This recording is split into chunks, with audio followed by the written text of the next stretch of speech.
Hi guys, welcome to my channel again. দেখো, চলে এসে নতুন একটা ইনফরমেশন নিয়ে। আজকের এই ভিডিওটা কিন্তু অঙ্গনওয়াড়ি কর্মী এবং আশাকর্মীদের জন্য খুবই গুরুত্বপূর্ণ। এবং আশাকর্মী, অঙ্গনওয়াড়ি কর্মী এবং যে সকল চুক্তিভিত্তিক বা অস্থায়ী কর্মী যারা রয়েছেন, যারা লক্ষ্মী ভাণ্ডারে টাকা পাচ্ছেন, বা অনেকে আছে যারা হচ্ছে রিসেন্ট টাইমসে যেহেতু ঘোষণা করা হয়েছিল, মানে অফিসিয়ালি বলা হয়েছিল যে অঙ্গনওয়াড়ি আশাকর্মী এবং যে সমস্ত চুক্তিভিত্তিক কর্মী রয়েছেন তারাও লক্ষ্মী ভাণ্ডারের জন্য অ্যাপ্লাই করতে পারবে। তারপরেও কিন্তু অনেকে আছে এই বিষয়টা নিয়ে ফুল ইনফরমেশন না থাকার ফলে তারা কিন্তু অ্যাপ্লাই করেননি। অনেকে আছে এরকম, ঠিক আছে, এবং ম্যাক্সিমামই হচ্ছে অ্যাপ্লাই করেছেন এবং তারা টাকা কিন্তু অলরেডি পাচ্ছেন। কিন্তু তাদের জন্য কিন্তু এখানে একটা বড়সড় একটা ইনফরমেশন রয়েছে, যে বিষয়টা কিন্তু তাদের জানা না থাকলে তাদের কিন্তু লক্ষ্মী ভাণ্ডার বন্ধ হয়ে যেতে পারে। এবং যারা এখনও পর্যন্ত অ্যাপ্লাই করেননি তাদের জন্যও কিন্তু খুব গুরুত্বপূর্ণ। কারণ কী কারণের জন্য লক্ষ্মী ভাণ্ডার, অঙ্গনওয়াড়ি আশাকর্মী, চুক্তিভিত্তিক এবং অস্থায়ী কর্মীদের বন্ধ হয়ে যেতে পারে, এই বিষয়টা কিন্তু অবশ্যই জেনে রাখাটা দরকার, ঠিক আছে। কারণ আমরা জানি যে এইবার যে ইলেকশন রয়েছে 2026-এ, তার আগে কিন্তু লক্ষ্মী ভাণ্ডার নিয়ে একটা বড়সড় চমক কিন্তু রাজ্য সরকারের তরফ থেকে দেওয়ার সম্ভাবনা কিন্তু প্রবল রয়েছে। যার ফলে ফলস্বরূপ আমরা দেখেছিলাম যে এর এইবারের যে বাজেটটা হয়েছিল 2025-এর যে বাজেটটা রাজ্য সরকারের, সেই বাজেটে কিন্তু লক্ষ্মী ভাণ্ডার নিয়ে কোনো রকম, যদিও কিনা অনেক জল্পনা রয়েছিল যে লক্ষ্মী ভাণ্ডারের টাকা বাড়ানো হবে, 2000 টাকা করা হবে, কিন্তু কোনো রকমভাবে করে কিন্তু লক্ষ্মী ভাণ্ডার নিয়ে কোনো কিছু বলা হয়নি, ঠিক আছে। আর যে কোনোই পলিটিক্যাল পার্টিস হোক, তো সেই পার্টিকুলার ইলেকশনের আগে কিন্তু তারা বিভিন্ন রকমের চমক দিয়ে থাকেন।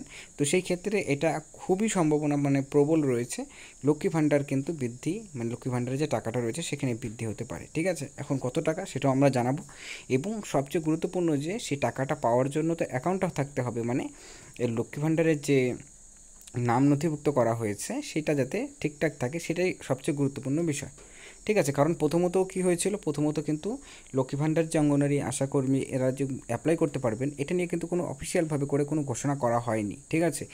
কিন্তু পরবর্তী সময় আমরা দেখি, ঠিক আছে, মানে 1 বছর 1.5 বছর পর যে অফিসিয়ালি বলা হয় যে তারাও অ্যাপ্লাই করতে পারবেন, ঠিক আছে। এই ক্ষেত্রে কোশ্চেনটা এখানেই তৈরিটা হয়েছে। তাই টোটাল ইনফরমেশানটা পাওয়ার জন্য ভিডিওটিকে শেষ পর্যন্ত দেখবে। একটা রিকোয়েস্ট করবো যে স্কিপ না করে ভিডিওটাকে দেখবে, কারণ স্কিপ করলে কি অনেক ইনফরমেশন অনেকে বুঝতে পারবে না, যার ফলে কি হবে, মনে হবে যে ভিডিওটা ফেক, ঠিক আছে। তো তাই রিকোয়েস্ট করবো ভিডিওটি শেষ পর্যন্ত দেখবে এবং দেখার পর নিজস্ব মতামত অবশ্যই কমেন্ট সেকশনে কমেন্ট করে জানাবে।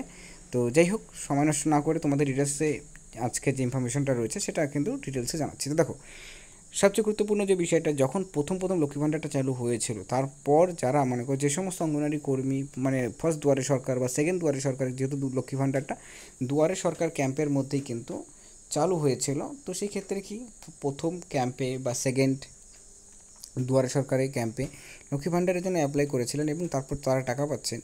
এখন তারপর যদি কোনো রকমভাবে করে কোনো রকম ডকুমেন্টস আপডেট করে থাকেন, ঠিক আছে, মানে বেসিক্যালি সে আধার কার্ড হোক, ব্যাংকের অ্যাকাউন্ট হোক বা প্যান কার্ড হোক, যদি কোনো রকম আপডেট করা থাকে, ঠিক আছে, বিষয়টা খুব গুরুত্বপূর্ণ। কারণ এই জিনিসটা অনেকে ভাবে যে আমি তো লক্ষ্মী ভাণ্ডারে টাকা পাচ্ছি অলরেডি, তো সেক্ষেত্রে আমাদের এই বিষয়টা না করলে পরেও হবে। তো দেখো, বিষয়টা হচ্ছে এই জায়গাতে এরকম টাইপের যে মনে করো লক্ষ্মী ভাণ্ডারে একটা অ্যাপ্লাই করা হলো এক ডকুমেন্টস দিয়ে, কিন্তু পরবর্তী সময়ে অনেকে কী করলো, অন্য কাজের জন্য হতে পারে যে সেখানে নামের কোনো স্পেলিং মিস্টেক ছিল বা তাদের অ্যাড্রেস আপডেট করলো। তো এই যে প্রবলেমগুলো, এগুলো আপডেট হওয়ার পর সেটা কিন্তু আপডেট করা হচ্ছে না, যার ফলে কী হচ্ছে যে প্রথমের যেটা ছিল সেটাই কিন্তু হয়ে থাকে, ঠিক আছে। তো রিসেন্ট টাইমসে তোমরা অবশ্যই লক্ষ্য করেছো তোমাদের নিজস্ব এলাকাতে যে বিভিন্ন রকমের বয়স্ক ভাতা বা আদার্স যে ভাতাগুলো রয়েছে সেগুলোর কিন্তু সার্ভেও শুরু হয়েছে। তো সেই ক্ষেত্রে এইটারও কিন্তু সেরকম ধরনের সার্ভে কিন্তু হওয়ার সম্ভাবনা প্রবল রয়েছে। এবং সেই ক্ষেত্রে যদি কোনো রকম ডকুমেন্টসে নাম, স্পেলিং মিস্টেক থাকে, সেগুলোকে কিন্তু অবশ্যই সকলকে কারেকশন করে নিতে হবে আর ডকুমেন্টসগুলোকে রেডি রাখতে হবে। আদারওয়াইজ কিন্তু সার্ভেতে যদি সব কিছু ঠিকঠাক না থাকে তাহলে কিন্তু সরাসরি সেই সমস্ত অঙ্গনারী আশাকর্মী, চুক্তিভিত্তিক এবং অস্থায়ী কর্মী হোক বা যে কোনো মহিলাদেরই কিন্তু লক্ষ্মী ভাণ্ডারটা সরাসরিভাবে বন্ধ হয়ে যাবে, ঠিক আছে।